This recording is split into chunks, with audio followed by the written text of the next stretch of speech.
Bonjour et bienvenue dans cette édition de Première Classe TV. Nous irons d'abord à Taïwan voir que le Tecnam, l'avion italien, effectue des missions de secours et de sauvetage. Ensuite, nous nous rendrons en Suisse où une révolution est dans l'air avec un nouveau business jet à décollage et atterrissage vertical. L'aviation du futur, c'est tout de suite et c'est sur Première Classe TV. L'unique école de pilotage taïwanaise a souhaité diversifier ses activités en 2021 en acquérant un premier Tecnam P2012 SMP Sentinel. Un second appareil a rejoint sa flotte en 2023 pour assurer des missions d'évacuation médicale. Un an après, Apex Aviation tire le bilan de ses opérations. En 2020, Apex Aviation a décidé d'acheter un Tecnam P2012 Sentinel SMP multimission et d'élargir les capacités opérationnelles de l'organisation jusque-là concentrées sur la formation de pilotes.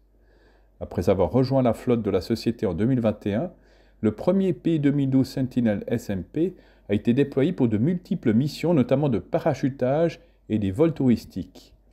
Alors que le besoin en opération d'évacuation médicale se faisait pressant à Taïwan, Apex Aviation a acquis un deuxième P2012 SMP qui a rejoint la flotte en 2023. En 2023, Apex a effectué 103 missions avec le P2012, totalisant 333 heures de vol, apportant secours et assistance à diverses régions de Taïwan. L'équipe Medevac d'Apex est composée de 8 pilotes, 5 mécaniciens, pour une flotte composée désormais de 4 Tecnam P2012. Le jet d'affaires Sirius pourrait constituer une révolution dans l'aviation, même si le chemin à parcourir est encore long. De toutes les formes émergentes de propulsion aérienne, l'hydrogène semble être la moins susceptible d'être adoptée rapidement. Pourtant, la société suisse Sirius a annoncé son intention de commencer les essais en vol d'un avion d'affaires à hydrogène en 2025. Comme de nombreux modèles eVTOL, le Sirius Business Jet disposera d'un potentiel de décollage vertical ainsi que de rotors mobiles permettant le vol vers l'avant. Comme les avions électriques, le Sirius Business Jet n'émettra aucune émission de carbone, mais aura une autonomie et une vitesse de pointe beaucoup plus importantes. Si Sirius réussit, il s'agira d'une percée, le premier jet électrique à hydrogène construit à cet effet qui ne soit pas un avion expérimental ou qui n'utilise pas une cellule existante.